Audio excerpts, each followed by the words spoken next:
for the only FM morning show that stands up and gives you a voice. The Jon Justice Show. On 104.1 The Truth, Tucson's News Talk FM. 8:08, and welcome back to the Jon Justice Show for a Tuesday, back from vacation.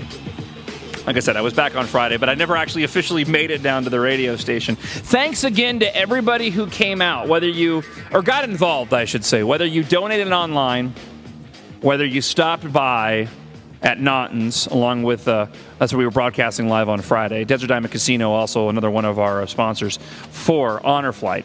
And also those who pledged to donate. Friday alone, between 6 and 10 a.m., we raised $7,000 to go towards Honor Flight. We're looking to send as many of our Southern Arizona veterans to Washington, D.C. to see their memorial in September. We hear there are about 70 on the waiting list. The goal is about $50,000 to, at a bare minimum, send a full flight of 36 of our World War II veterans to Washington, D.C. If we can collect enough money between now and towards the end of the month, we will send more. If we can send all of them, that would absolutely be fantastic. The next Honor Flight trip for the Southern Arizona chapter takes place in September. Go by the website, 1041thetruth.com. Make a donation today. And also, if you know a veteran who is not on the waiting list to go to D.C. on this spectacular trip, you can find out all the information about how to get your vet involved on the homepage at 1041thetruth.com. We had a chance to talk to Senator John McCain a bit about this the last time we had him on. And good morning, Mr. McCain. Thanks for coming back on the show again today.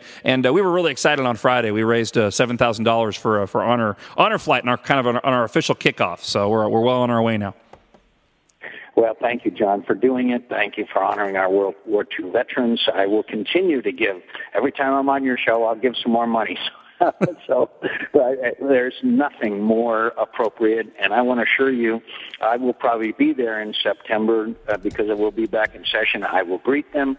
We will make sure that they are able to get a tour of the Capitol, visit their money, and do everything we can to make their visit a memorable one. But thank you again for what you and everybody else is doing to honor our World War II veterans. And could I just say that they should know, and I'm sure they do, that they inspire these young Americans who I just visited with down in Kabul and Kandahar and in Baghdad that are fighting and serving under the most unbelievable conditions. I mean, it must have been 120 degrees down in Kandahar, and there they are in full body armor, defending America, trying to bring this insurgency under control in Kandahar, and they are inspired by the people that you are going to honor with the Honor Flight. We're currently talking to you from Israel. You've been in the middle of a trip, Iraq and Afghanistan. Yep. Tell us a little bit about your Middle Eastern trip that you're on currently. Well, we went to Baghdad. In fact, by coincidence, we were just leaving when the vice president showed up also. And then we went from there to Kabul and Kandahar. Life is full of coincidences. General Petraeus, who was being sworn in when we arrived, we had meetings with him. We attended and participated in a re-enlistment ceremony and a awards ceremony for some of the troops there in Kabul, and it was again, it's deeply moving. I met a young man from Tucson that was on his fifth trip to Afghanistan. I mean, it's unbelievable what they are doing and how well they're doing and how proud they're doing. And they cannot find a better commander than General David Petraeus. I promise you, he is incredible, as is General Odierno in Iraq. We've obviously been talking a lot about Afghanistan. It's been first and foremost when it comes to the news coverage. But give us an update on what's going on in Iraq. We haven't heard much about the effort going on there. How are the conditions currently? Well, the good news is that we will continue the drawdown. We will have 50,000 there by the end of August, which is on track. We have succeeded. There will still be attacks. Don't get me wrong. Al-Qaeda is still operating, but generally, overall, the success is unbelievable. We went downtown Baghdad to a bakery and to a store, and without body armor, life is nearly normal, certainly vastly different from what it used to be. That's the good news. The bad news is that they're still gridlocked. They had a very close election, and they still haven't come together. I would remind you that in 2000 we had a badly contested election, and it took us a while to sort it out. But hopefully they will. And by the way, you look across the Middle East, and except for Israel, you won't find other contested elections. So it is a sign that democracy is functioning. In Afghanistan, I have to tell you that we are just beginning to try to gain control of Kandahar. That whoever controls Kandahar controls the conflict. It's very tough. We're just in the beginning setting up checkpoints around the city so that we can control the flow in and out of the city. It's a big city of 800,000 people. It's going to be very difficult. But I am confident that the strategy can succeed. But again, I worry enormously, John, about this date for withdrawal of the middle of next year. You set a date for withdrawal after you succeed.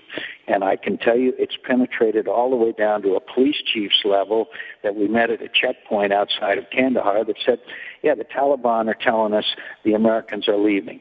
So you can't tell the enemy that you're leaving and set a certain date until after you've won. You see my point? And that really bothers me.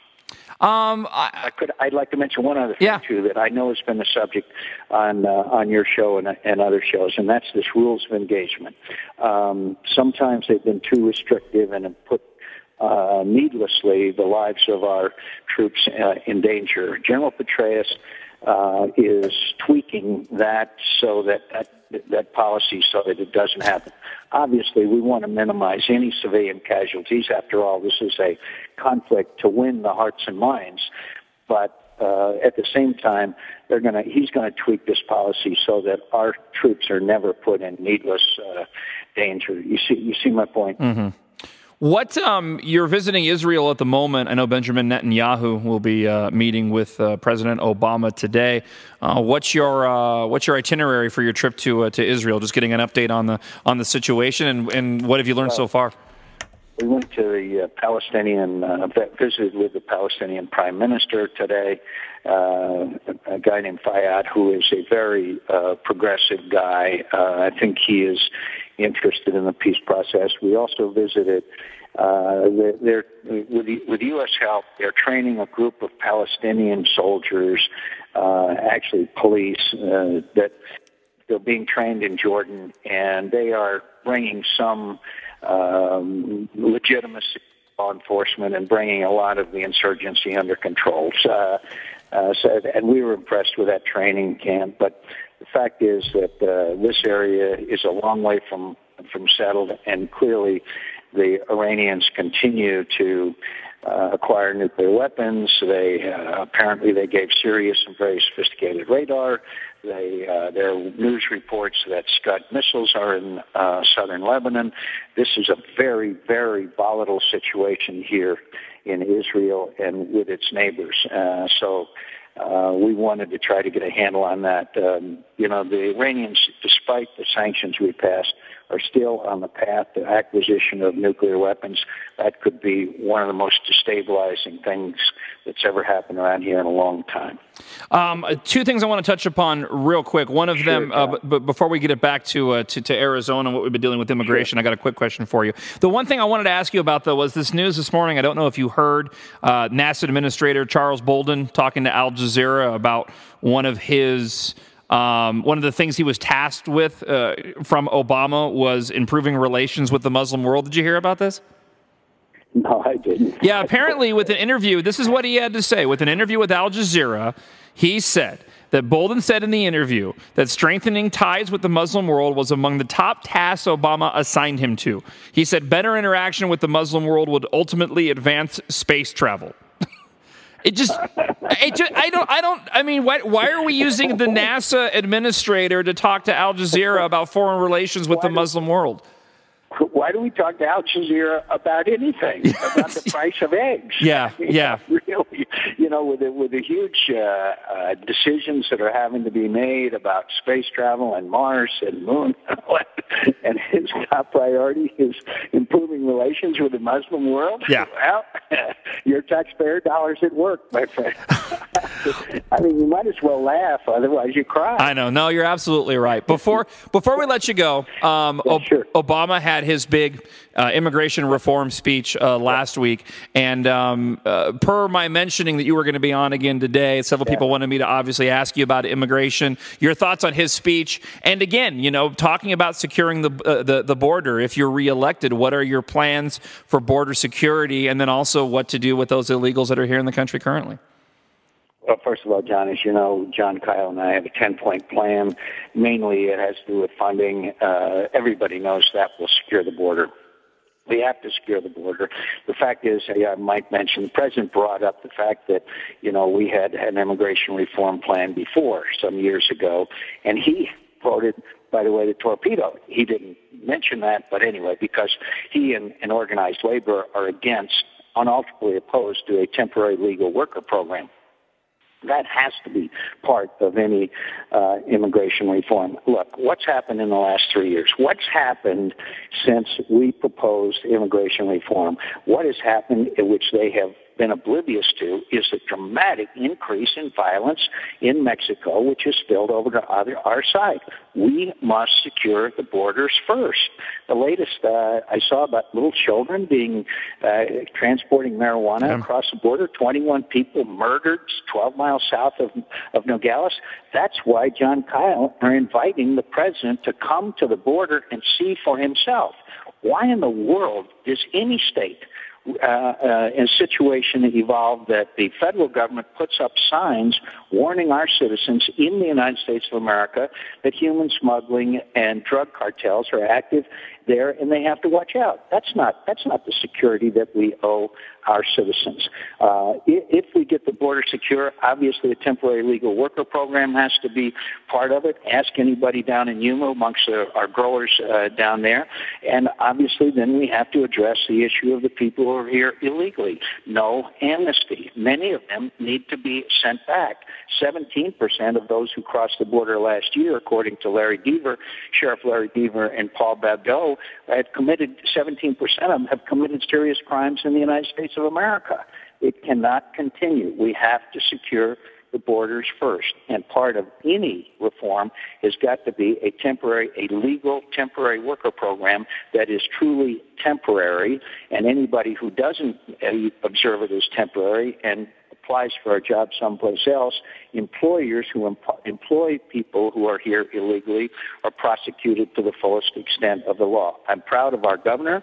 I'm proud of the people of Arizona who are standing up, and we must get the border secured first. And we can do it with John Kyle's and my 10-point plan. That means surveillance, that means personnel, and it means fences. I'm here in Israel. They have secured their borders. We can do it too. Senator John McCain, thank you for taking time out this morning. We are out of time on our end, but we'll talk to you again real soon, and be safe in your travels, sir. Thanks for having me on. And again, I want to thank all of our listeners for honoring the World War II veterans. And I hate to mention it, but they're not going to be with us forever. No. And God bless you for bringing them, giving them a chance to see their wonderful memorial that's there, that's dedicated to them. Thank you, sir. Thanks, John. 751-1041 is the phone number. It's 822.